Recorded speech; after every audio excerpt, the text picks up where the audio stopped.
11월 4일이고요.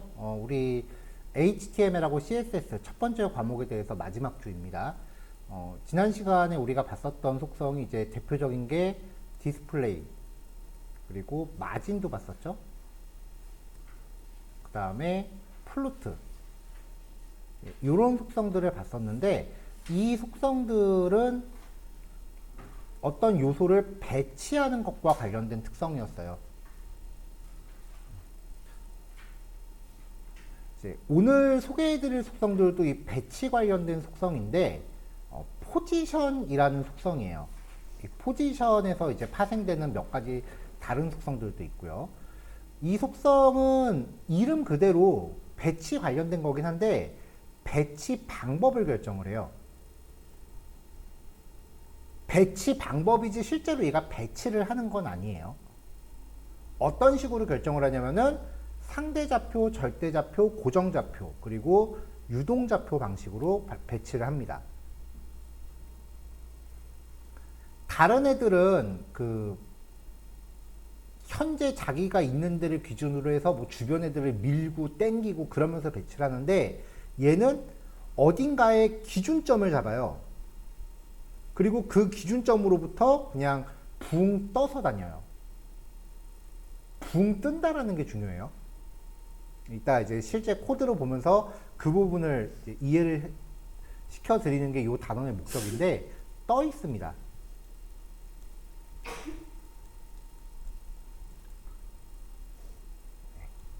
이게 오늘의 핵심 키워드예요.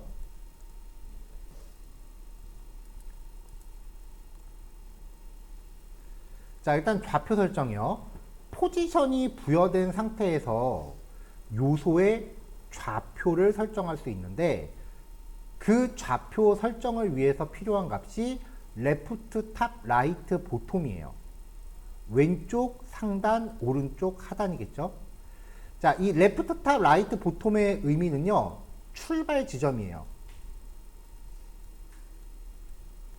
만약에 레프트라고 하면은 왼쪽에서 오른쪽으로 가는 거고요. 탑이라고 하면 위에서 아래로 갑니다. 이 네 가지 속성에 대해서 픽셀이나 퍼센트 단위로 수치값을 부여하고요. 이때 중요한 게 포지션 렐라티브랑 앱솔루트 사이에 좌표 기준 선정 방식이 바뀌어요.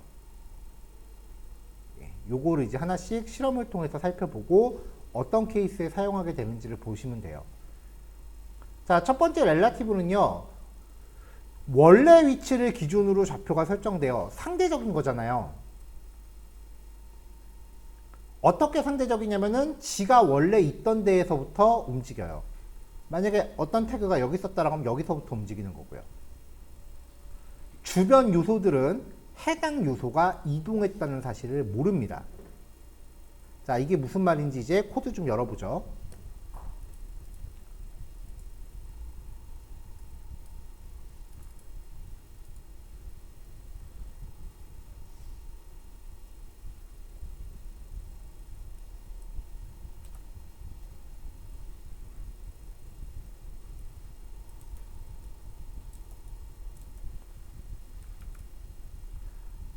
모든 태그의 마진하고 패딩을 0으로 없앴고요. 모든 div 태그의 가로 세로 크기를 100으로 부여했고, id 값에 따라서 배경 색상을 다르게 줬습니다. 여기 div 박스 3개가 있네요.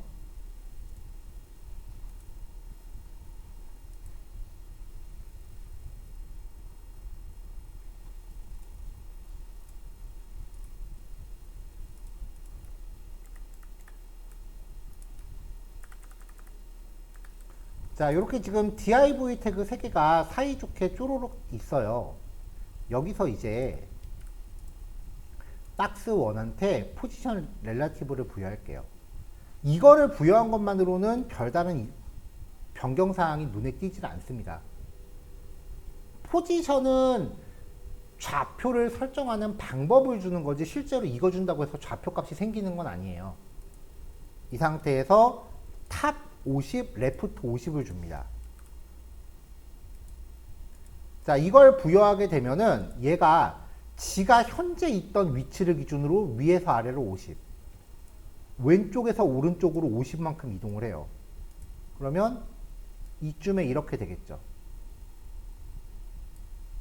자, 그러면은 이 박스 2나 박스 3 같은 경우는요, 빨간색 박스가 이동했다는 사실을 몰라요. 그러니까 그냥 그 자리를 지키고 있어요. 그럼 박스 1은 어떻게 되느냐? 지금 겹치잖아요. 자, 여기서 아까 제가 말씀드렸던 거, 포지션 속성이 부여되면 이 HTML 박스 1, 2, 3를 옆에서 봤다고 가정해 볼게요. 박스 1, 박스 2, 박스 3가 이렇게 있는 거예요. 여기서 포지션 속성을 주면은 얘가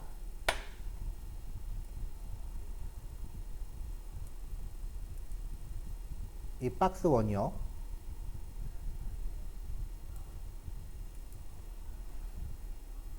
이렇게 위에 붕 떠 있어요. 이렇게 있던 애가 위로 붕 떠요. 포지션을 부여하면.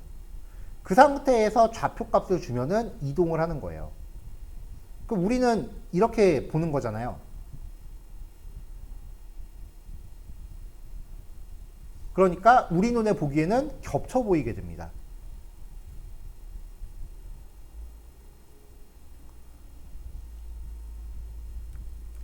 이렇게 되는 거죠.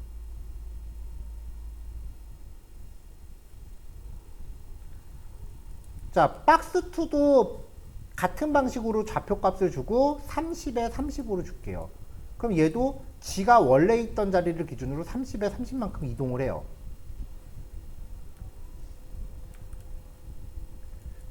자, 똑같이 이렇게 포지션을 부여하면 겹치는 순서가 생겨야 돼요. 기본적으로는 HTML 태그 순서대로 나와요.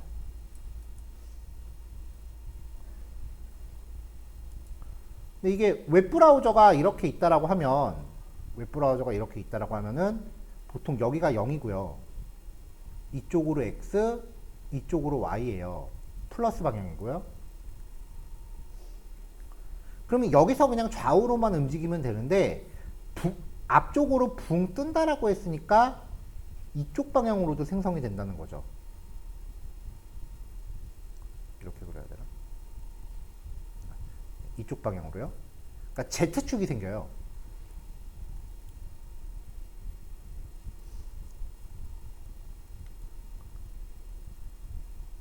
자, 이 Z축의 위치는 기본적으로 HTML 태그 순서를 따릅니다.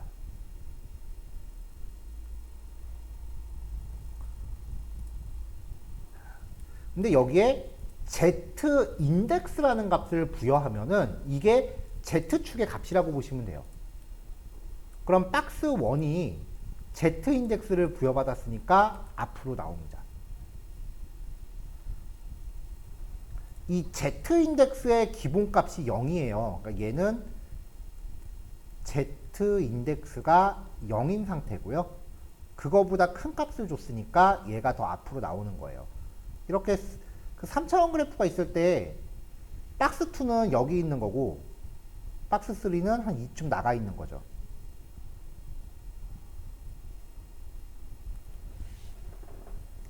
Zindex가 같은 애들끼리는 HTML 태그 순서대로 배치를 하는데 그렇지 않으면 Zindex가 큰 게 앞으로 나오고요. 이 Zindex는 단순히 크기 비교만 하는 거지 값이 순서대로일 필요는 없어요. 그러니까 이제 보통 마우스 올렸을 때 스르륵 열리는 메뉴들 있죠. 이런 애들은 메뉴가 열리면서 다른 애들을 덮어야 돼요.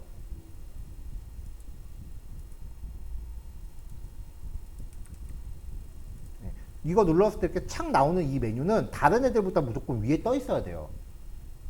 그러니까 이런 성격의 메뉴 같은 경우는 Zindex를 다짜고짜 막 이렇게 많이 주는 경우도 있어요. 단순히 크기 비교만을 하지 반드시 순서대로 들어가야 될 필요는 없는 값이에요.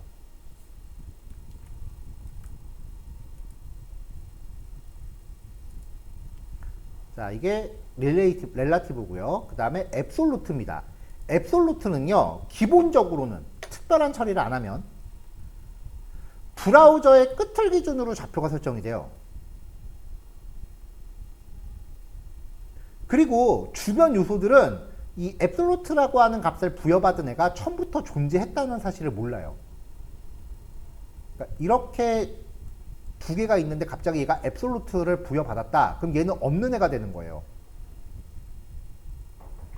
릴레이티브 같은 경우는 얘가 포지션을 부여받았고 이동을 했다라고 하면은 얘 입장에서는 여전히 얘는 그 자리에 있으니까 순서를 지키는데, 앱솔루트를 부여하고 얘가 이동을 하면은 이 밑에 있는 박스 입장에서는 여기는 뭐가 원래부터 없었던 거예요. 그러니까 지자리가 되는 거야. 그래서 요소의 원래 위치를 메꾸기 위해 위치를 이동하게 됩니다. 기본적으로 브라우저의 끝을 기준으로 좌표를 설정을 합니다. 근데 부모 요소한테 포지션 속성이 릴레이티브나 앱솔루트로 지정되면은 자식 요소가 부모를 기준으로 좌표를 설정해요. 요 말 이따가 제가 예제 하나 따로 만들었거든요. 요 말을 잘 기억해 주세요.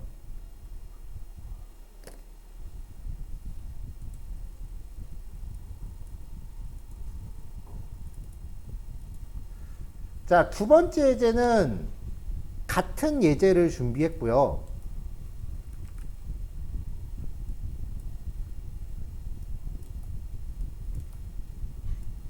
이번에는 포지션 앱솔루트 방식으로 이동을 시킬게요.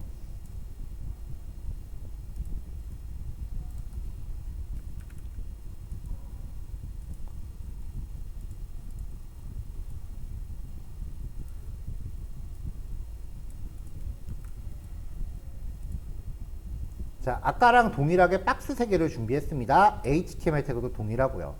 여기서 첫 번째 박스한테 포지션 앱솔루트를 줄게요. 그럼 박스 2가 없어졌죠. 이게 지금 없어진 이유가, 자, 처음에 박스 1, 박스 2, 박스 3가 순서대로 있었어요. 근데 박스 1한테 포지션 앱솔루트를 줬기 때문에 박스 1이 위에 붕 떠 있는 상태가 된 거죠. 근데 박스 2 입장에서는 여기에 뭐가 있었다라는 사실조차가 그런 사실조차 없는 거예요. 그러니까 박스 2가 여기가 지자리인 줄 알고 앞을 메우려고 이동을 해요. 박스 3도 따라서 이동하게 되죠.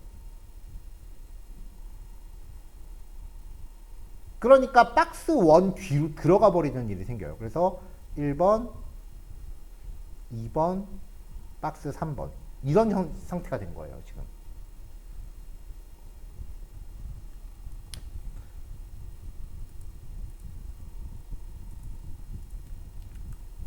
자, 박스 1을 왼쪽에서 오른쪽으로 130, 탑을 위에서 아래로 130 이동시켜 볼게요. 그러면 뒤에 숨어져 있던 박스 2가 나올 겁니다. 박스 2도 포지션 앱솔루트 주고요. 왼쪽에서 오른쪽으로 150, 위에서 아래로 150. 그럼 박스 3가 박스 2 자리를 메꾸러 올라갈 거예요.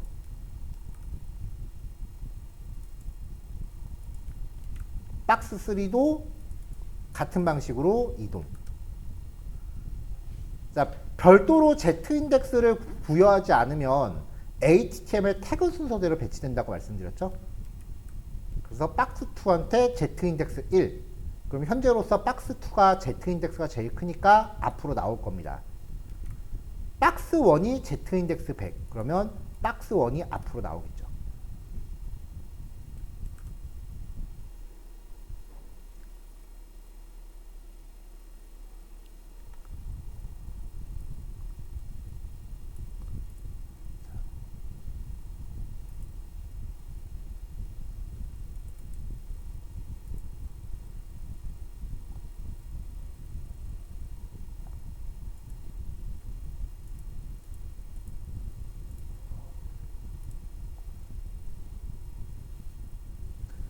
자, 그 다음 속성은요, 픽시드예요.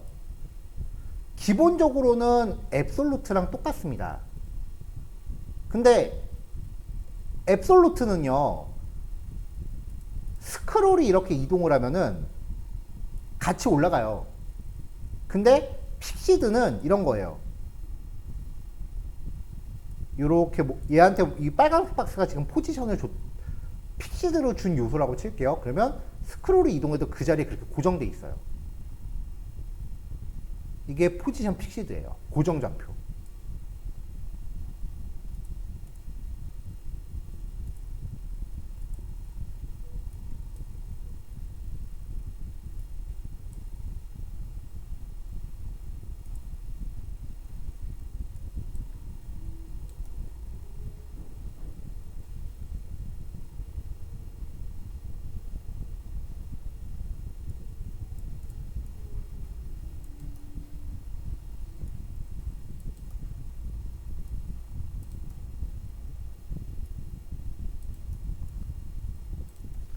자, 포지션 픽시드를 확인하기 위해서 이 div 태그로 타이틀바라는 아이디를 갖는 영역을 하나 준비하고 그 안에다가 제목, 밑에는 div 태그로 내용 영역을 하나 줬습니다.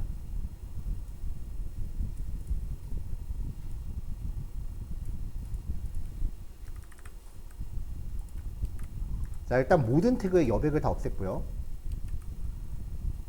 타이틀바, 요 div 태그 영역은 넓이 100%, 높이 40에 배경 색깔 검은색으로 줬어요. 검은 배경에 검은 글자니까 글자가 지금 안 보이겠죠?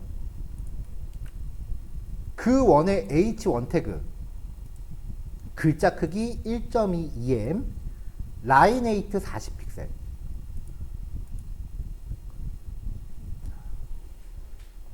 자, 현재 이 까만색 영역의 높이가 40이었습니다.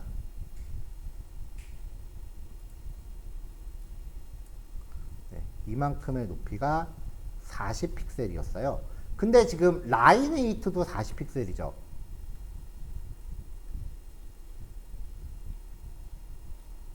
라인 웨이트의 특성이요. 한 줄의 높이니까 주어진 만큼의 가상의 공간을 만들고 40, 글자를 거기서 가운데 출력하는 거라고 했습니다. 근데 그 가상 공간이랑 현재 자기가 들어있는 박스의 높이가 같네요. 그럼 글자는 여기서 중앙으로 오겠죠. 박스 사이즈와 라인 웨이트 값이 동일하면은 텍스트는 거기서 세로 중앙으로 옵니다. 단 한 줄일 경우에만 쓸 수 있는 팁이에요. 글자 크기 흰색으로 주고 가운데 정렬합니다. 위에서 아래로 가운데 배치한 거예요. 만약에 라인 웨이트 값 안 주면 글자가 위로 붙어요.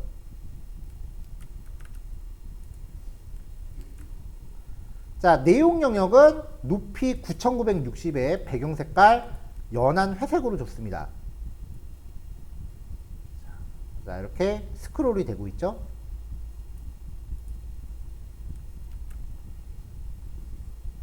자, 타이틀 바한테 포지션 픽시드 레프트 탑 0, 여기 그냥 구석탱이에 짱 박혀 있다는 얘기예요. 이렇게 주면은 스크롤을 해도 타이틀 바가 고정되어 있습니다. 근데 문제가 생겼어요. 내용 영역이 없어졌죠. 여기 보이던 내용 텍스트가 없어졌잖아요. 자, 이 픽시드 왼쪽에서 오른쪽으로 제가 50픽셀만큼 옮겨 볼게요. 내용 영역이 뒤로 들어가 있잖아요. 기본 특성이 앱솔루트랑 동일하다고 말씀드렸죠. 타이틀 바가 있고 그 다음에 내용 영역이 있어요. 컨텐츠. 근데 이 타이틀 영역이 위로 떠버렸다고요. 포지션 픽시드를 부여해서. 그럼 얘는 빈자리 메꾸려고 올라가 버리죠. 이만큼 올라온 거예요. 빈자리를 메꾸려고. 얘가 있다라는 걸 모르니까.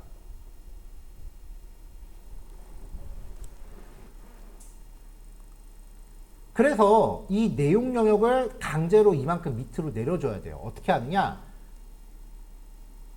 지금 이 높이가 40이었죠? 40만큼 내용 영역한테 여백을 부여하면 돼요. 그래서 컨텐츠 영역에 패딩 탑 40. 그러면 패딩만큼 밀려오는 거죠. 스크롤이 돼도 위쪽에 고정돼 있죠.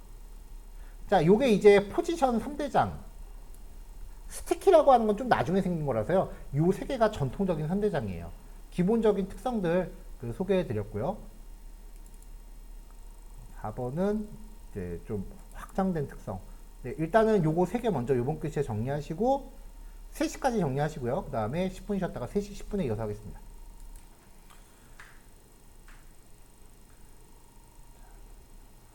자, 특별한 경우가 아닌 이상은요, 어떤 요소의 위치를 잡을 때 주로 포지션 픽시드, 포지션 앱솔루트, 절대좌표, 그리고 스크롤의 영향을 안 받고 싶으면 픽시드, 요 두 가지를 주로 써요.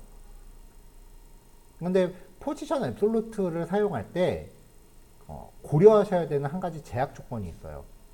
그 부분을 이야기하기 위해서 네 번째 예제를 부여한 거고요. 아까 우리가 그 교환 보던 중에 이런 문구가 있었어요. 부모 요소에게 포지션 속성이 릴레이티브나 앱솔루트로 지정된 경우 부모를 기준으로 좌표가 설정된다. 요 말에 대한 실험 예제예요.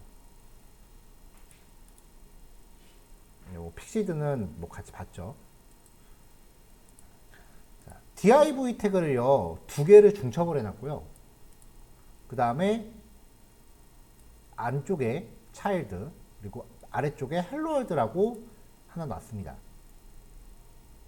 자, 지금 하고 싶은 거는 이 차일드를 부모를 기준으로 했을 때 살짝 이렇게 한 요쯤에다가 놓는 거예요.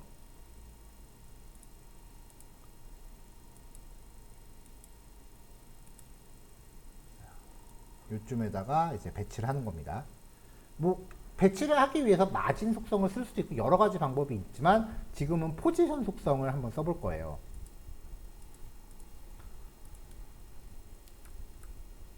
자, 차일드한테 포지션 앱솔루트라고 해서 오른쪽에서 왼쪽으로 10 그리고 위에서 아래로 10.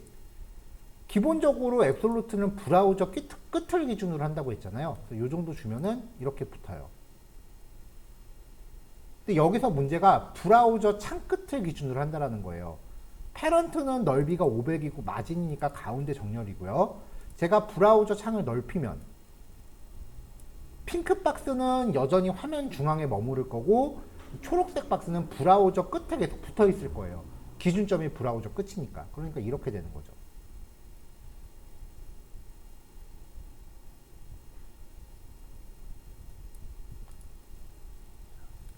자, 이때 부모한테 포지션 렐라티브 내지는 앱솔루트를 부여하면은 이 초록색 박스의 기준점이 부모를 기준으로 바뀌어요. 저장할게요. 이렇게요. 부모를 기준으로 위에서 아래로 10, 그 다음에 오른쪽에서 왼쪽으로 10이 되는 거예요. 그러니까 창 크기가 바뀌어도 영향을 안 받게 되죠.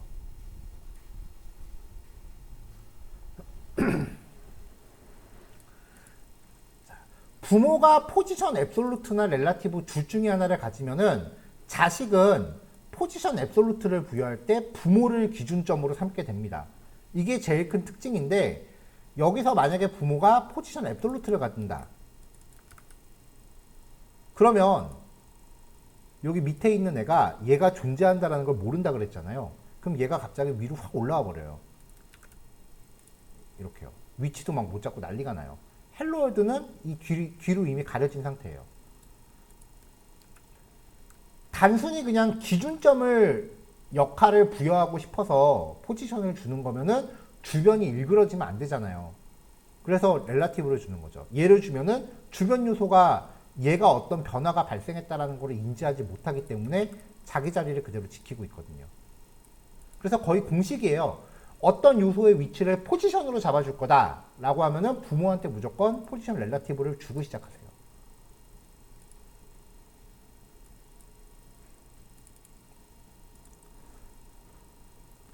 자, 이것과 관련해서 이제 예제를 하나 제시를 하려고 합니다.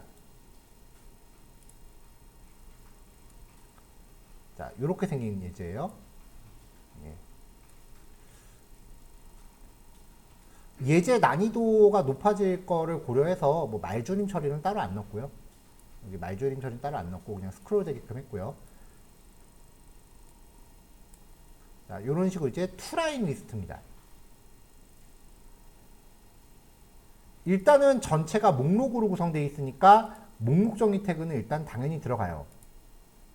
이 전체가 li 태그로 들어가요. ul 태그로. 그러면은 여기에 들어가는 아이템 하나는 li 태그가 되겠죠? li 태그 들어가면 그 안에 무조건 링크 넣는 거 공식이라고 말씀드렸어요. 이 안에 링크 집어넣는 건 무조건 공식이에요. 그래서 이 안에다가 링크를 넣습니다. 링크 영역 한 줄 다 클릭할 수 있어야 되잖아요. 그러니까 이 링크에는 디스플레이 블록을 주고 사이즈를 줬을 거예요. 자, 그 다음에 이제 이 안에서 그림 영역과 문장 영역으로 나눠지고요. 그래서 여기 스판 태그로 그림이 들어갈 영역을 하나 준비했고요. 문장 영역은 다시 제목 영역과 상세 내용 영역으로 나눠집니다. 그래서 여기 스판 태그에 문장 영역 텍스트 들어있고 스판 타이틀, 스판 DESC 이렇게 넣어놓은 거예요. 자, 지금 이 예제는 여태까지 우리가 공부했었던 내용들을 활용해서 만드는 예제고요. 이후에 이제 다른 내용들까지 더 들어가면은 작성 방법은 여러 가지가 있어요. HTML하고 CSS는요, 정답이 없어요. 왜냐면은 결과적으로는 그냥 눈에 보이는 비주얼을 만드는 거기 때문에, 이거 제가 대학 다닐 때 이 과목 그 교수님이 하셨던 얘기예요. 이 페이지, 그러니까 과제물이었죠. 저한테는. 과제물을 제출하기 위해서 며칠 밤을 새건 얼만큼 노력을 하건 1도 관심 없대요. 그냥 첫눈에 봐서 안 이쁘면 그 과제는 빵점이래요. 비주얼을 만드는 거잖아요. 웹페이지의 비주얼. 그러니까 코드가 어떻게 들어가건 1도 중요한 게 아니에요. 그냥 원하는 모양을 수단과 방법 안 가리고 만드시면 돼요. 일단은 그게 먼저예요. 예, 말씀드린 취지가 뭐냐면은 이러한 형태의 그 화면을 만들어내기 위해서 지금 제시해드리는 코드 말고도 다른 방법이 더 많이 있다라는 거예요. 한 가지 방법이 정답이 아니고요. 그게 17단원 플렉스라는 거를 배우고 나면은 방법이 확 확장이 돼요. 그러니까 요거는 이제 이런 UI를 만들기 위한 거라기보다는 포지션 속성의 특징을 알려드리기 위해서 준비한 예제, 그렇게 생각하시면 될 것 같아요. 자, CSS 폴더 밑에 sublist.css라고 하는 파일을 하나 준비했습니다. 그러면 CSS 폴더 안에 해당 파일이 들어있는 거죠. 자, 불필요한 거 지우고 들어갈게요.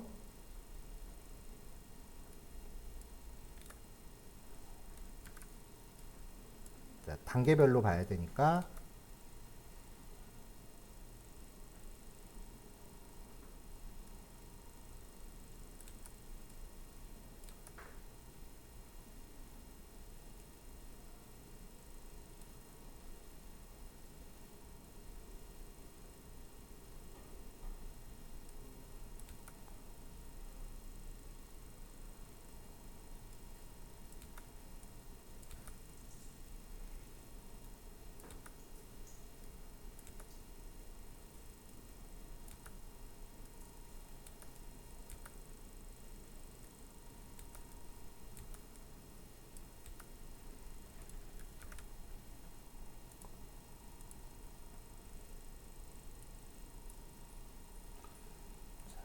자, 전체적으로 목록 정의 태그니까 여기 땡땡이 있고요. 뭐 링크 이렇게 한 줄로 다 늘어서 있습니다. 그림 있고요. 자, 일단 기본적으로 모든 태그의 여백 없애고 HTML하고 바디한테 사이즈 주고 목록 정의 태그 리스트 스타일 논 부여해서 땡땡이 없앴습니다. 그럼 일단 이렇게 다닥다닥 붙어요. 지금 그림도 원하는 사이즈보다 큰 상태고요. 링크도 스판 태그 2개를 붙여놨기 때문에 제목이건 상세 내용 상관없이 한 줄로 다 늘어서 있어요. 자, 일단 li 태그한테 보더 보톰 1픽셀 아래쪽으로 선을 다 그어줬습니다. 1픽셀의 회색이기 때문에 잘 눈에 안 띌 텐데 여기 확대해서 보시면은 점선 들어가 있는 거 보이실 거예요. 자, 자, 전부 아랫면으로 이렇게 선을 쭉 그었으니까 지금 대칭이 안 맞는 상태예요. 그래서 위쪽에다가 선을 하나 대주던지 아래쪽에 마지막 거를 날려주던지 해야 대칭이 맞아요. 여기서는 아래쪽에 맨 마지막 요소의 아래 테두리를 0으로 해서 대칭을 맞췄어요. 그러면 li 태그의 사이사이에만 선이 들어간 상태가 돼요.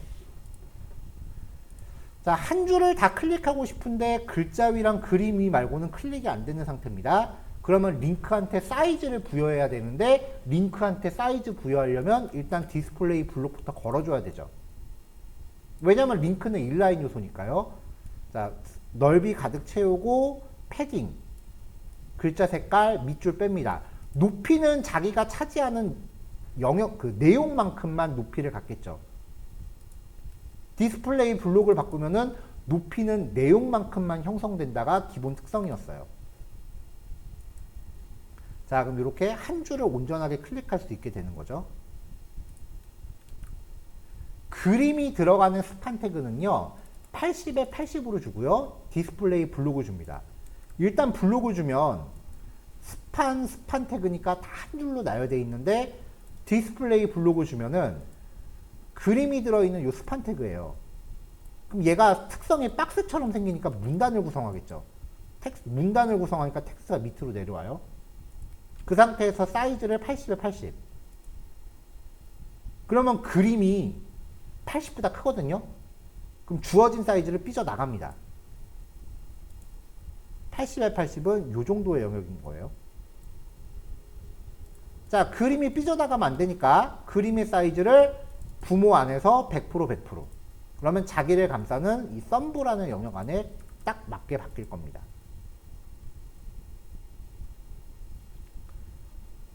자, 이제 텍스트를 감싸는 블록. 자, 얘도 디스플레이 블록 주고 가운데 다 정렬시키고요. 텍스트를 그림을 기준으로 한 요쯤에 오게끔 하고 싶었어요.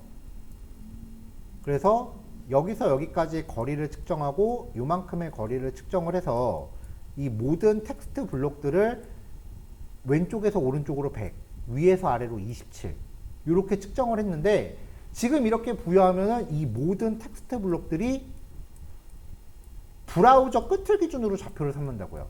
모든 애들이 다. 기준점이 다 똑같아지는 거죠. 그러니까 이거 저장하면 싹 다 한 군데로 몰려요. 근데 얘네가 들어있는 부모한테 포지션 릴레이티브를 주면은 지금은 전부 브라우저 끝을 기준으로 좌표를 잡고 있는 건데 각각의 태그가 자기를 감싸는 부모를 기준으로 사이즈를 잡게 바뀐다는 거죠. 기준점이 바뀌니까 전부 다 자기 자리 찾아갑니다. 요게 핵심이에요. 자, 텍스트 안에 있는 스판. 점 텍스트 안에 스판이 2개가 들어있어요. 얘네들한테 디스플레이 블록이라고 줬으니까 지금 이 한 줄로 나열되어 있는 애들이 각각 문단으로 바뀔 거고요.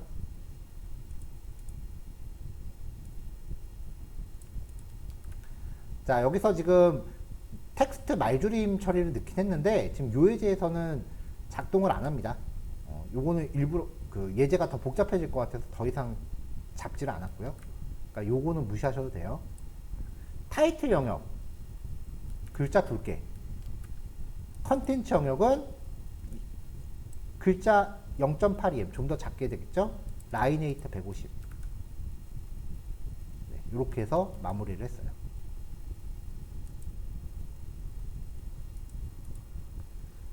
자, 요거 2개까지 하시면 이제 포지션 속성에 대해서는 거의 큰 단계는 끝나요. 일단 요거 2개 마무리 하시고 스티키 3교시 때 본 다음에 바로 백그라운드 예제로 넘어갈게요. 자, 잠시 후에 뵙겠습니다. 4시에 시작할게요. 자, 넘어갈게요. 제가 14단원 폴더를 새로 보내드렸는데요. 받으신 거 지우시고 새로 드린 걸로 이제 대체하시면 돼요.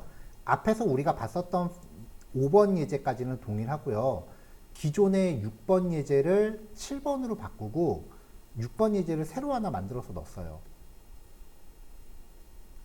이제 포지션 속성을 사용하는 다른 케이스이고요. 실제로 이제 디자인 화면 UI 만들 때 많이 사용되는 케이스입니다. 결과를 보여드리면요. 네, 이런 식의 예제예요.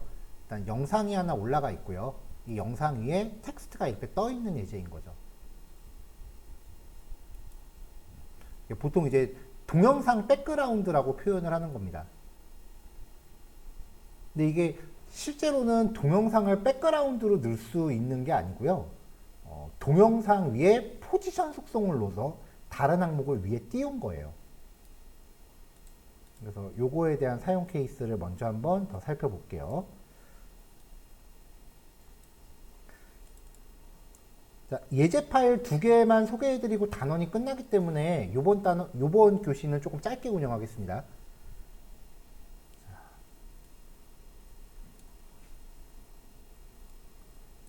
자, 코드 정리를 또 조금 하고서 내용 확인할게요.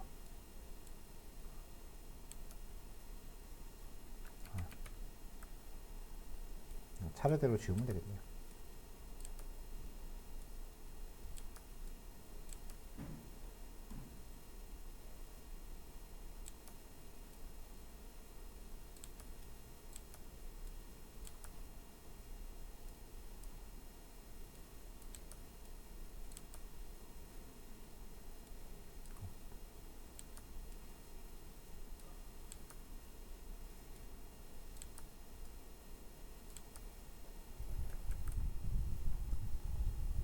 자, 여기 위쪽에 CSS 파일 들어가 있는 거는 지금 관련 없는 거니까 얘는 빼셔도 돼요.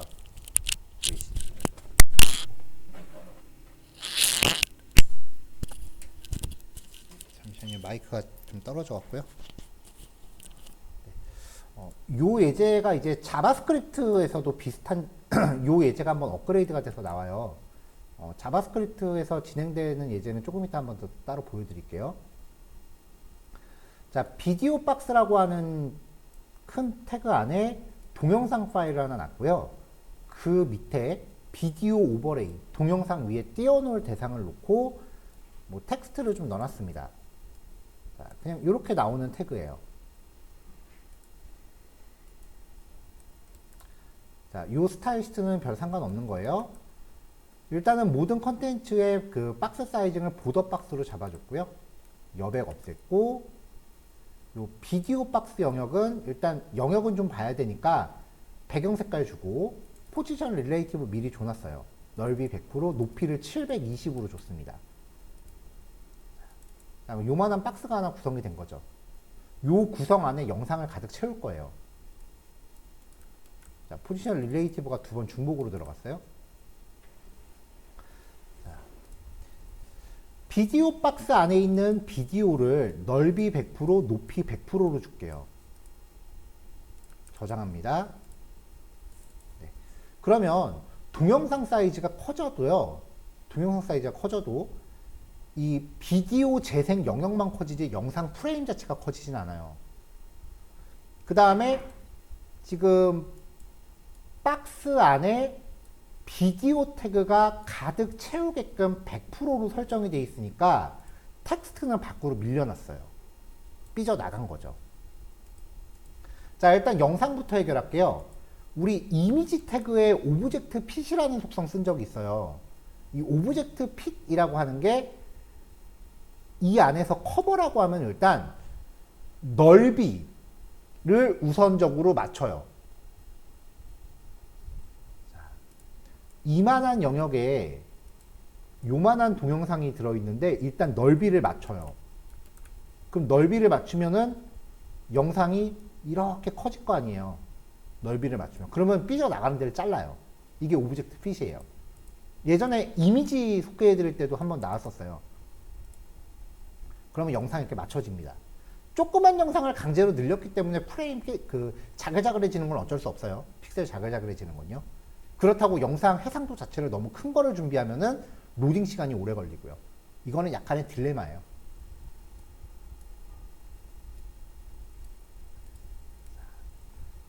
자, 그 다음에 이 비디오 오버레이. 처음에는 영역을 확인하려고 백그라운드 컬러를 좀 넣어놨었어요. 자, 박스 사이징 보더 박스 주고, Z 인덱스 100. 그럼 위에 뜨겠죠? 넓이랑 높이를 제한합니다. 자, 아직 포지션을 안 줬으니까 위에 뜨진 않아요. 자, 이렇게 지금 영역을 잡아 놓은 거예요. 자, 글자 크기, 글자 색상, 그림자, 가운데 정렬. 네. 그럼 아까 그 640짜리 박스 안에서 이렇게 가운데로 정렬이 되어 있겠죠. 자, 지금 전체적인 비디오 태그한테 포지션 그 릴레이티브를 줘놨으니까 얘한테 포지션 앱솔루트를 주면은 부모를 기준으로 좌표를 잡을 거예요. 포지션 줄 때 레프트 50%, 탑 50%. 그러면은 왼쪽에서 절반 정도 되는 위치, 그리고 위에서 절반 정도 되는 위치. 여기잖아요. 여기에 이 박스의 왼쪽 상단 꼭 지점이 가서 맞춰집니다. 이렇게 들어가요.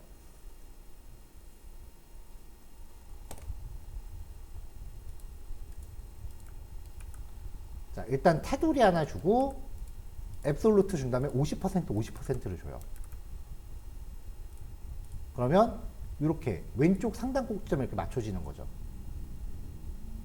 박스 사이즈를 강제로 낮고 태그들 자체가 갖고 있는 여백들도 좀 있기 때문에 그 여백을 지금 벗어나 있는 상태예요. 이건 이따가 맞추면 되고요.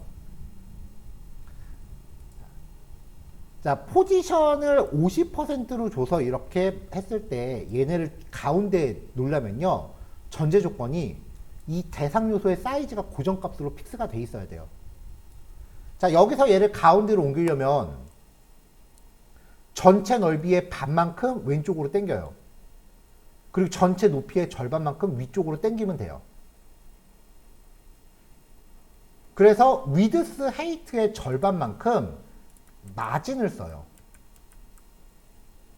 위드스 헤이트의 절반만큼 마진으로 당겨줘요. H1 태그 마진, P 태그 마진 0 이렇게 해서 여백은 없애줬고요.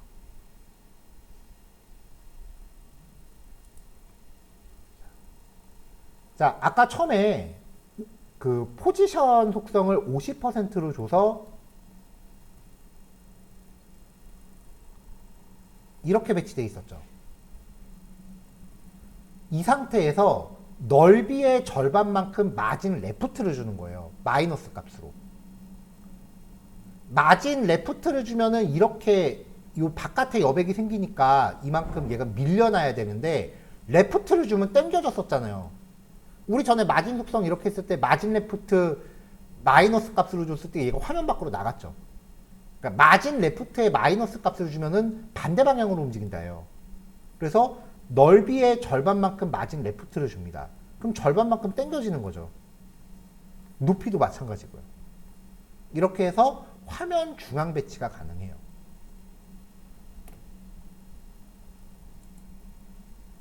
자, 이게 중앙 배치고요. 그 다음은 스티키입니다. 자, 상단 영역, 메뉴바 영역, 내용 영역 이렇게 놨는데요. 스티키는 처음에는 이렇게 잘 스크롤이 되다가 내가 지정한 위치가 되면 그때부터 픽시드로 바뀌어요.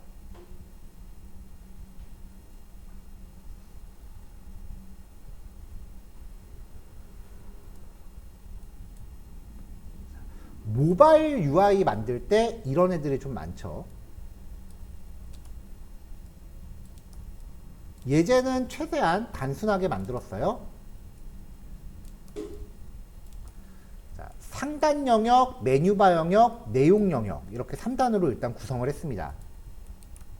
아이고, 잘못 눌렀어요. 상단 영역, 메뉴바 영역, 내용 영역 이렇게 3단으로 구성을 했고요. 모든 여백 없애고 H1 태그, H1 태그, H1 태그니까요. 모든 H1 태그 글자 크기 30, 가운데 정렬, 글자 크기 흰색을 줬어요. 그럼 지금 글자 안 보이겠네요. 여기 다 있어요, 글자. 헤더 영역, 여백을 80, 배경 색깔. 그러면 배경 색깔, 여백이 80픽셀 생기고 그 다음에 글자 가운데로 온 거죠. 메뉴바 영역, 여백을 5픽셀, 배경 색깔 까만색. 내용 영역은 여백 50, 배경 색깔 회색. 높이는 5000 정도 줬습니다. 스크롤을 만드는 게 목적이니까요. 자, 지금 이대로 두면 같이 돌아다녀요. 여기다가 이제 메뉴바한테 포지션 스티키, 탑 0. 그러면 이 메뉴바가 상단 좌표가 0픽셀이 되는 순간부터 픽시드로 바뀌어요. 그러니까 얘가 상단면의 좌표가 0픽셀이라고 하는 거는 상단면이 여기 위에 도달할 때를 뜻하겠죠. 그래서 올라가다가 위에 도착하면 그때부터 이렇게 붙는 거예요. 만약에 이거를 내가 30픽셀이라고 줬다라고 하면은 적당히 봤을 때 30픽셀이 제가 봐서는 요쯤 되거든요. 그러면 올라가다가 그쯤 되면 거기부터 고정되는 거예요. 얘가 포지션 스티키는 얘가 이제 스크롤을 따라 올라가다가 멈출 지점을 정해준다. 그렇게 생각하시면 될 것 같아요. 요즘 모바일 계열 메뉴 만들 때 꽤 유행하는 패턴이니까 얘도 잘 기억해 놓으시면 쓸모가 많을 것 같아요. 자, 일단 요거 두 개 이제 완성하시면 되고요. 시간을 제가 요거는 좀 짧게 가져갈게요. 뭐 지금 바로 백그라운드 들어가면 단원이 섞이니까요.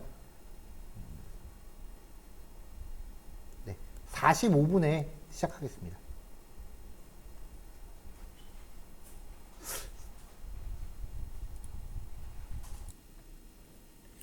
자, 그럼 이제 배경 이미지 관련된 속성 시작할게요. 자, 여태까지 이제 예제들을 보면서 이제 배경 색상 같은 경우는 좀 몇 번 사용을 했었죠. 자, 배경 관련된 속성은 일단 기본적으로 백그라운드 컬러, 어떤 요소의 배경 색상을 지정을 합니다. 그 다음에 이제 배경 이미지를 지정하는 경우가 있는데요.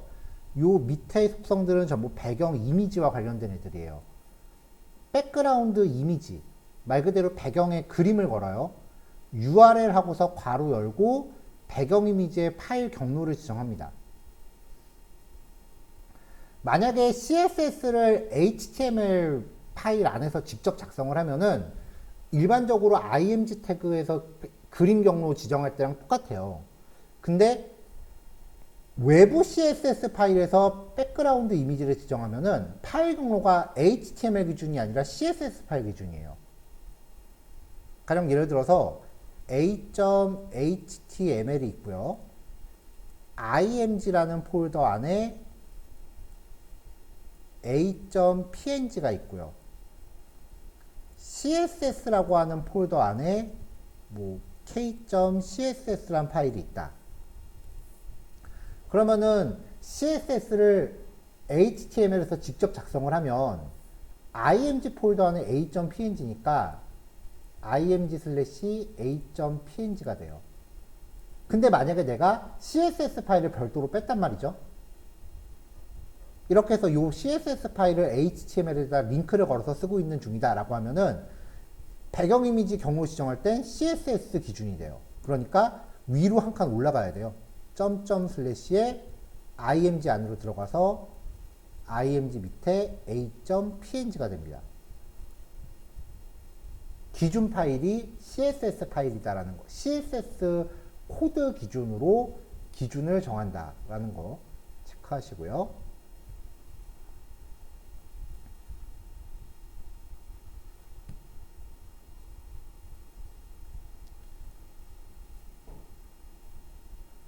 자, 그 다음에 이제 백그라운드 리피트. 이만한 div 태그 안에 만약에 이 div 태그보다 작은 이미지를 배경으로 건다라고 하면은 백그라운드 속성은 기본적으로 가로하고 세로 이미지를 다 반복을 해요. 그러니까 다 이렇게 계속 반복을 해요. 이걸 그래서 타일 이미지라고 해요. 화장실 타일 생각하시면 됩니다. 이때 반복 설정을 할 수 있는데요. 리피트 기본값이에요. 그냥 다 반복합니다. 리피트 X 가로축으로만 반복을 해요. 밑에는 반복을 안 하는 거죠. 리피트 Y 요 방향으로만 반복을 해요. 노 리피트는 반복을 안 해요. 자, 백그라운드 어테이치먼트는요, 스크롤에 따른 배경 처리예요. 스크롤이 기본값이에요. 그러니까 박스 안에 배경이 깔려 있을 때 스크롤이 발생을 하면은 그냥 배경 이미지가 박스 따라서 자연스럽게 올라가요. 근데 픽시드라고 지정을 하면은 이미지는 고정이 돼 있고 박스만 지 혼자 올라가요. 그러니까 이미지가 뭔가 좀 스크롤이 되면서 이미지가 좀 벗겨지는 듯한 느낌이 나요. 이거 이따 직접 눈으로 보셔야 돼요.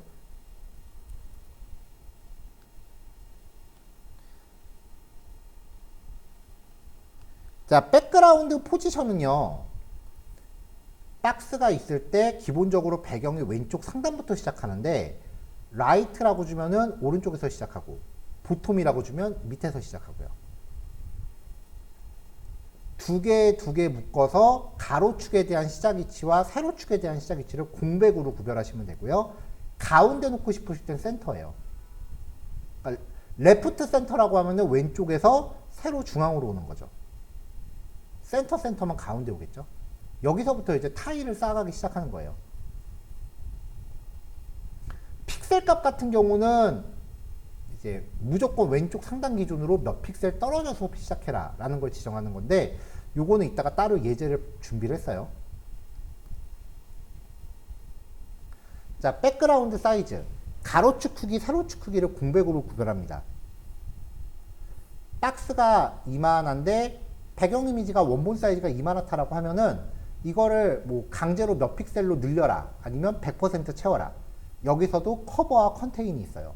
아까 이미지에 대해서 오브젝트 핏하고 같아요. 자, 앞에서 봤었던 이 모든 속성들을 한꺼번에 일괄 처리할 때 백그라운드라고 들어갑니다. 자, 일단 요 속성들 먼저 좀 살펴볼게요.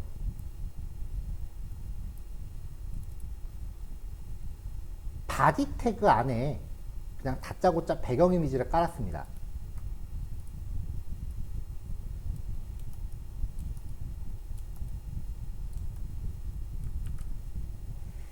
자, 이 배경 이미지가 어떻게 생긴 거냐면요, 요거예요.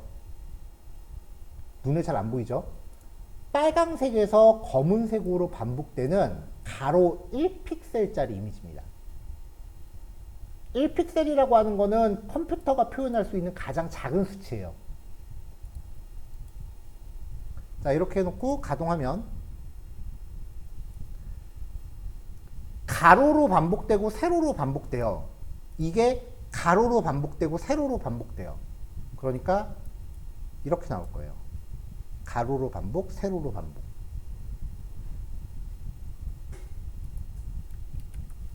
백그라운드 리피트를 리피트 X라고 지정하면은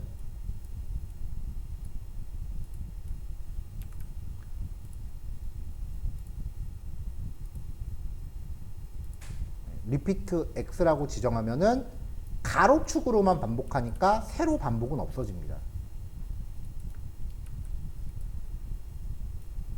자, 백그라운드 어테이치먼트 픽시드. 지금 여기 화면에 스크롤 될 게 없으니까 별로 티가 안 나는데요. 여기에 제가 강제로 스크롤 한번 시켜볼게요. div 스타일. 헤이트는 10,000픽셀. 이렇게 해서 그 div 태그를 하나 놓을게요. 눈에 안 지금 내용이 없어요. 높이만 강제로 잡혀 있죠. 백그라운드 어테이치먼트를 안 쓰면 스크롤 되면 이렇게 자연스럽게 따라 올라가요. 근데 어테이치먼트를 픽시드로 하면은 스크롤이 돼도 이미지는 계속 그 자리에 머물러 있어요.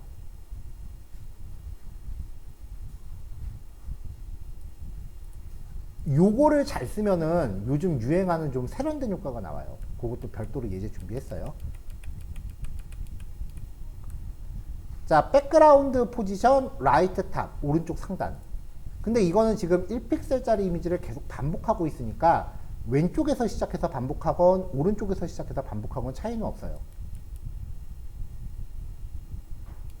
자, 마지막으로 배경 색상입니다.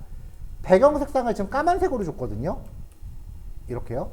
배경 색상하고 배경 이미지를 같이 쓰면은 일단 색상을 쫙 깔고 이미지를 그 위에 덮어요. 그러니까 아까 이 상태에서 남는 부분을 까만색 색상으로 다 채운다고 보시면 되겠죠. 빨강색에서 까만색으로 점점 변하는 좀 효과가 나오는 거고요. 자, 요거를 하나로 합쳐요. 2번 예제는 1번 예제랑 결과가 동일합니다. 자, 이 코드였거든요. 일단은 색상이 먼저 오고요. 그 다음에 이미지 관련 애들을 순서 구별 없이 그냥 공백으로 쭉 나열하시면 돼요. 경로, 어테이치먼트, 포지션, 반복. 그러면 이 모든 속성들을 일괄 지정하는 건데 색상이 없으면 배경 이미지만 지정하겠죠. 근데 나머지 것들은 배경 이미지 자체가 없으면 존재 자체가 무의미한 애들이에요. 그러니까 이렇게 쓰는 경우도 많다는 거죠. 그럼 백그라운드 컬러와 그냥 백그라운드에 색상 집어넣는 게 구별이 안 가요. 여태까지 예제 코드들 보면은 요 두 가지가 혼용됐다라는 거 아실 수 있을 거예요. 이런 이유에서 기인해요. 2번 예제는 1번 예제랑 결과가 똑같으니까 결과 확인은 생략하겠습니다.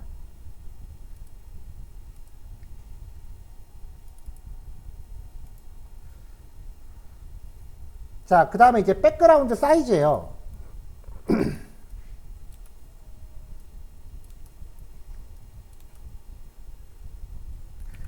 div 태그를 5개를 준비했어요. 박스 1부터 박스 5까지고요.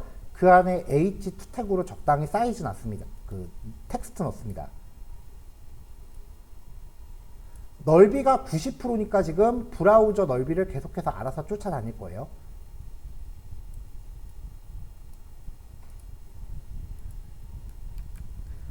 자, 이 모든 div 태그한테 메인 컨텐트 bg.png라는 이미지를 전부 다 공통적으로 깝니다. 이렇게 생긴 그림이에요. 현재 div 태그가 박스 이미지보다 조금 작아요. 그래서 한 요 정도 나오고 있습니다. 말 그대로 배경이니까 그림이 박스보다 크면은 잘려요.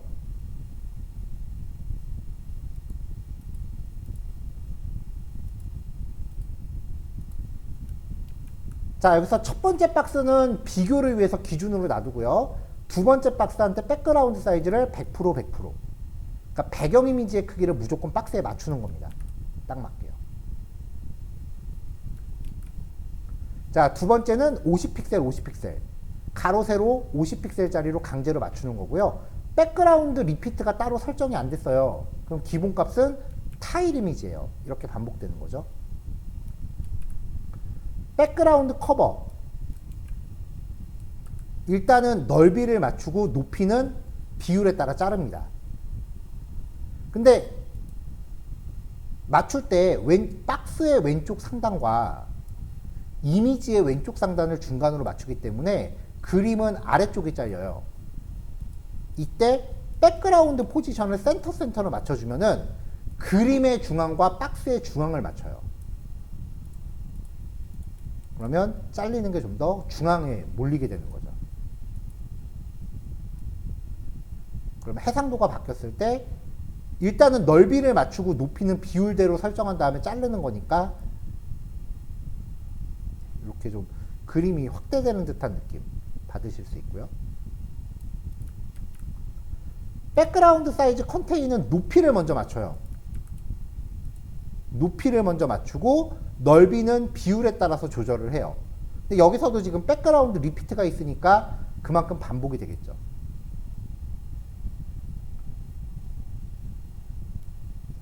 여기에서 제일 많이 쓰이는 패턴은 이 패턴이에요.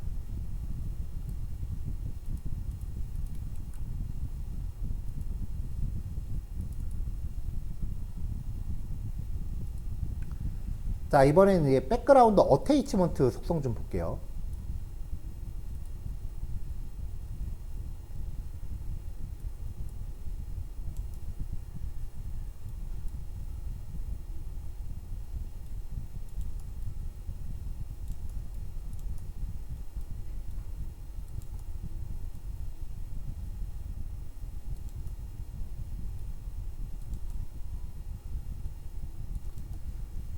바디 태그 여백 없애고 div 태그를 제가 7개를 넣습니다. 현재 내용이 아무것도 없으니까 보이는 건 없어요. 자, 각각의 div 태그 높이를 640으로 설정합니다. 그럼 640씩 박스가 7개가 나열되어 있는 거니까 박스 높이만큼 스크롤은 될 거예요.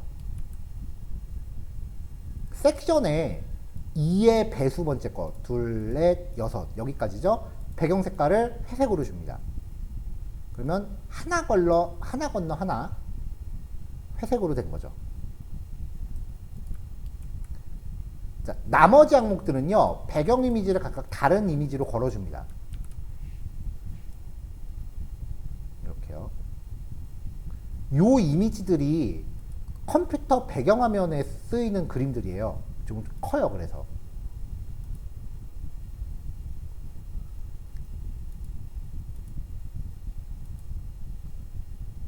자, 지금 요 화면 넓이에 맞게 줄어든 건데 실제로 이게 컴퓨터 해상도랑 비슷한 애거든요.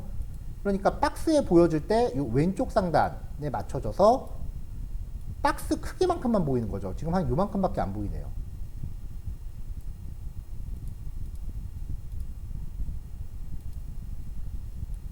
자, 이제 섹션의 nth 차일드의 ODD, 홀수 번째 거죠.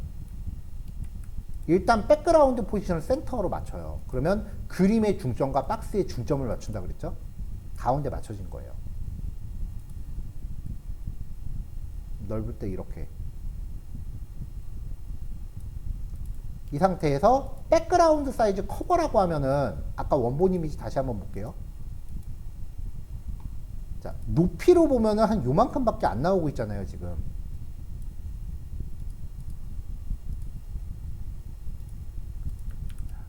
자, 커버를 좀 일단 넓이 우선으로 맞추고 높이를 비율에 맞게 줄여요. 이렇게 되는 거죠. 요즘 웹페이지 같은 거 보면 이런 효과 많이 보실 거예요. 자, 그럼 이제 같이 이렇게 스크롤이 되는 거죠.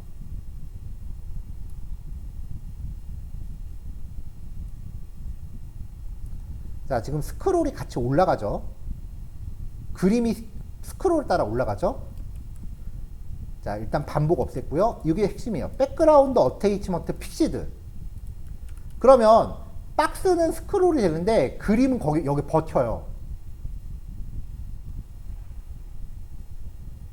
이게 어떤 느낌이냐면은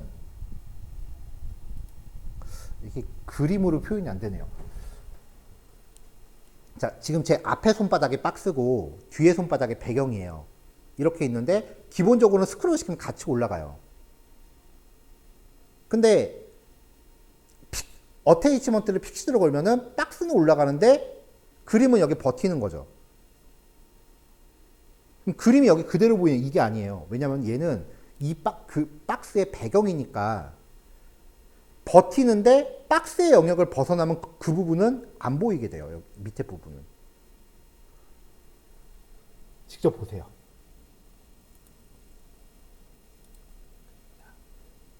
이 박스의 경계선은 요거예요. 그러니까 요 배경 이미지가 아무리 버텨도 얘는 요 회색 영역으로 침투하지는 못해요. 이렇게 되는 거죠. 그 이미지가 이렇게 깎이는 듯한 느낌이 드는 거죠. 요즘 이런 효과 유행하잖아요.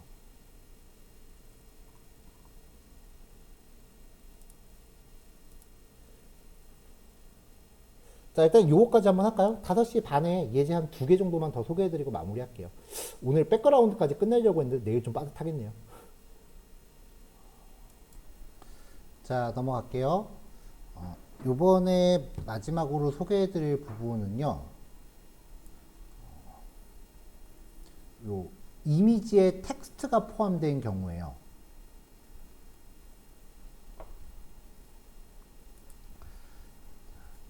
자, 어떤 케이스냐면은 이제 로고 같은 거를 그림으로 표현하는 경우에요. 네, 뭐 예를 들어서 이런 거요. 제가 대충 그냥 대강 포토샵으로 만든 건데 별로 이쁘진 않아요. 이렇게 로고 같은 경우에 글자를 아예 처음부터 이렇게 이미지에 박아 놓는 경우가 있거든요. 이렇게 박아 놓으면은 얘네들을 그냥 그대로 화면에 IMG 태그 같은 걸로 뿌렸을 때 스크린 리더 같은 경우는 이런 거를 인식을 못 해요. 그래서 이 텍스트를 HTML 안에 어디다 숨겨줘야 돼요. 안 그러면 웹 접근성에 위배되는 거죠.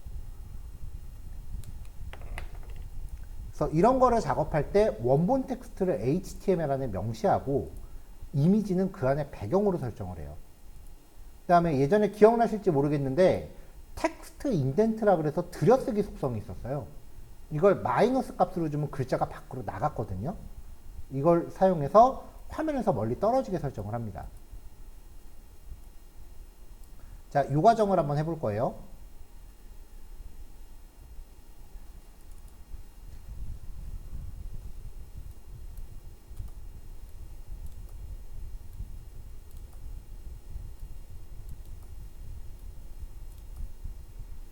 자, 기본적으로 모든 여백 없앴고요.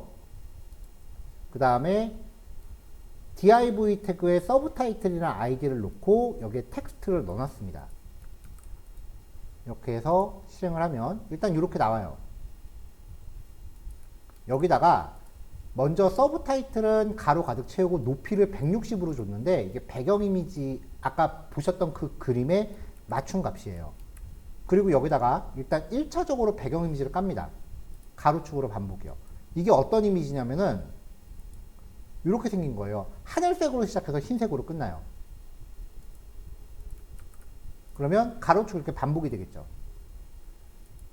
박스 두 개가 중첩돼 있을 때 바깥의 박스에다 배경을 깔고 두 번째 박스에 배경을 또 깔면은 그림이 중첩된 것처럼 보여요.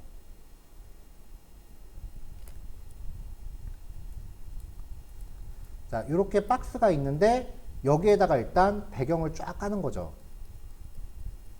그 다음에 그 안에 있는 또 다른 박스에다가 배경 이미지를 이렇게 또 깔면은 우리가 봤을 때는 그냥 이거 보는 거잖아요. 그림 두 개가 겹쳐 보이는 거죠. 그래서 H2 태그에 아까 보셨던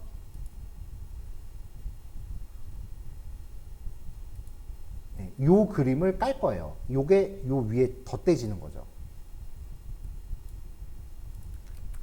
자, 일단 H2 태그를 width, height를 그림 사이즈만큼 맞춰주고요. 가운데 정렬시켰습니다. 물렸죠? 그 다음에 아까 보셨던 배경 이미지를 깔아요. 배경이니까 글자가 그 앞에 나와 있겠죠. 이 상태에서 텍스트 인덴트를 한 50픽셀 정도 주면은 50픽셀에 대해서 들여쓰기가 발생을 하는 속성이었어요. 여기 들여쓰기 됐잖아요. 이걸 마이너스 값으로 주면 내어쓰기가 된다 그랬죠. 더 많이 주면요. 더 많이 나가겠죠? 이거를 엄청 세게 주는 거예요. 마이너스 10,000픽셀 정도 줄게요.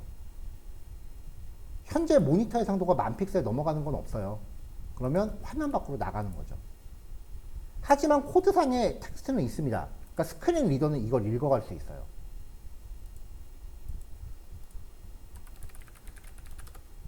이 기법이 사용된 홈페이지가 스타벅스예요. 로고잖아요. 스타벅스 로고요. 그럼 여기 스크린 리더가 왔을 때는 이 사이트는 제목이 없어요. 이 스타벅스 로고를 찍어보면 A 태그 안에 스타벅스 코리아라고 텍스트가 숨어 있죠. 자, 여기에 적용된 CSS를 보면은 이 로고 이미지는 지금 백그라운드로 들어있어요. 그리고 텍스트 인덴트가 마이너스 2만 픽셀로 걸려있죠. 이걸 써갖고 지금 텍스트를 노출시킨 거죠. 지금 오버플로우 히든 텍스트 인덴트 뭐 이런 것들 다 끄면은 숨겨져 있는 글자가 보일 겁니다. 여기 밑에 A 태그가 또 있네요. CSS가 중첩적으로 있는데 지금 보시면 이게 텍스트 인덴트를 써갖고 지금 우리가 사용한 기법대로 작업된 거다. 저는 10,000픽셀 줬는데 여기 20,000픽셀 줬네요. 자, 그렇게 이제 볼 수 있는 거였고요. 이걸 또 이제 응용한 케이스를 확인해 볼게요. 지금 여기서 두 가지 얘기가 나오는 거예요. 배경 이미지 깔고 텍스트 인덴트 주면은 글자를 밖으로 던져버리니까 이제 웹 접근성을 충족하는 기능을 만들 수 있다라는 거고요. 그 다음에 배경 이미지를 HTML 태그에다 순서대로 깔면 태그 중첩 순서에 따라서 이미지가 겹칠 수 있다라는 거죠. 자, 목록 정의 태그입니다. 일단은 기본적으로 모든 여백 없앴고 목록 정의 땡땡이 없앴습니다. 바깥에 있는 이 랩이라고 하는 영역에다가 배경 이미지를 반복해서 깔 거예요. 높이는 184고요. 여기에 적용할 이미지부터 보시죠.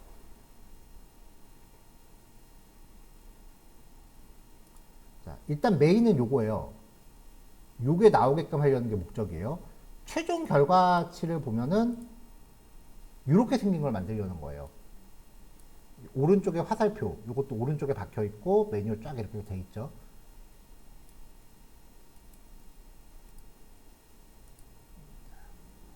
그래서 일단 바깥의 div에다가 list bg.png 요거네요. 전체적으로 배경 역할하는 그림을 가로축으로 반복해서 깔아요. 그럼 얘가 쭉 반복이 되겠죠? 요 div 태그에 적용해 준 겁니다. 그 다음에 그 밑에 있는 ul 태그한테는 menu.png를 반복 없이 왼쪽 상단 기준으로 깝니다. ul 태그예요. 요게 무슨 그림이냐면은 요거예요. 일단 얘를 깐 거죠. li 태그랑 링크랑은 전혀 상관없이 넣어준 거예요, 지금. 근데 li 태그한테 이제 list right.png를 반복 없이 오른쪽 중앙에다 깝니다. 오른쪽 중앙이면은 위치가 대충 요쯤인 거죠.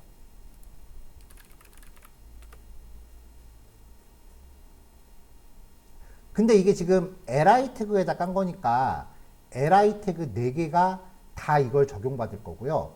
li 태그 하나의 높이를 46픽셀이라고 줬는데 이건 요 하나의 높이를 측정한 거예요.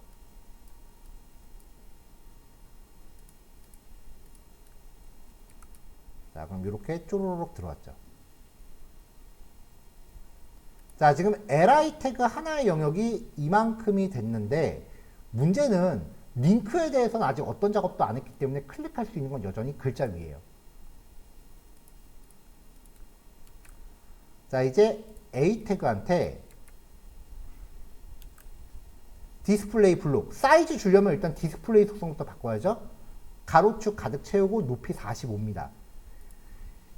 li 태그 높이는 46을 줬는데 링크는 45를 준 이유가 이 사이사이의 구분선 높이를 고려한 거예요. 그러면 한 줄을 온전하게 클릭할 수 있게 됐죠. 자, 이제 배경하고 클릭 영역 다 잡았으니까 글자만 숨기면 되겠네요.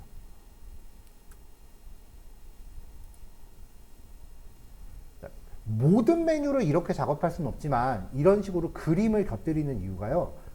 그 웹페이지에서 글자를 그냥 코딩하면 글자가 좀 되게 딱딱해요. 뭔가 좀 부들부들한 형태의 글자를 표시하려면 그림으로 직접 만들어줘야 되거든요.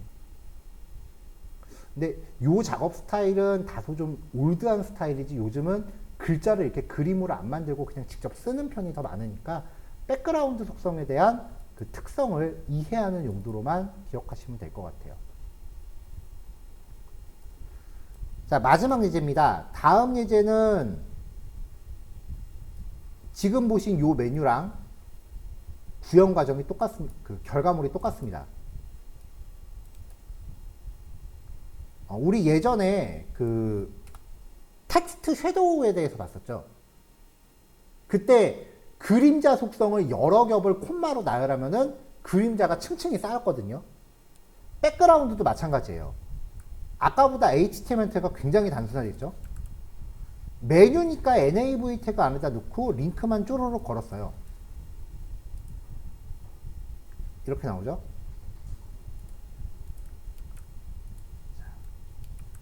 일단 요 내비 영역에다가 배경 이미지를 리스트 비즈로 깝니다.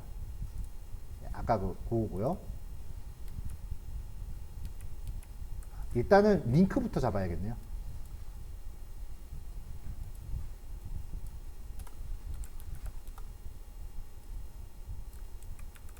자, 각각의 링크를 디스플레이 블록 주고 사이즈 설정하고 글자를 던졌어요. 글자를 던지기 전이면은 링크가 이렇게 디스플레이 블록의 사이즈가 형성이 된 상태인 거고요. 여기서 텍스트 인덴트 마이너스 1000픽셀 주면은 글자가 여기서 밖으로 던져지겠죠? 그러니까 클릭할 수 있는 영역만 남고 글자는 없어진 거죠. 이제 이 NAV에다가 배경을 쫙 갑니다. 배경이 쫙 반복이 됐죠? 그 위에다가 메뉴라는 이미지를 왼쪽 상단에 반복 없이 놓습니다. 콤마로 구별하시면 배경 이미지가 아랫게 맨 마지막에 깔리고 위에 그 위를 덮는 거예요. 그림 덮었죠? 그 다음에 라이트 화살표를 Y축으로 반복. 왜냐하면 이 화살표 이미지는 이렇게밖에 안 돼 있거든요. 요거를 반복을 해줘야죠. 그리고 오른쪽 상단부터 Y축으로 반복을 시킵니다. 쪼르륵 나오죠. 아까 거보다 코드가 훨씬 쉽죠.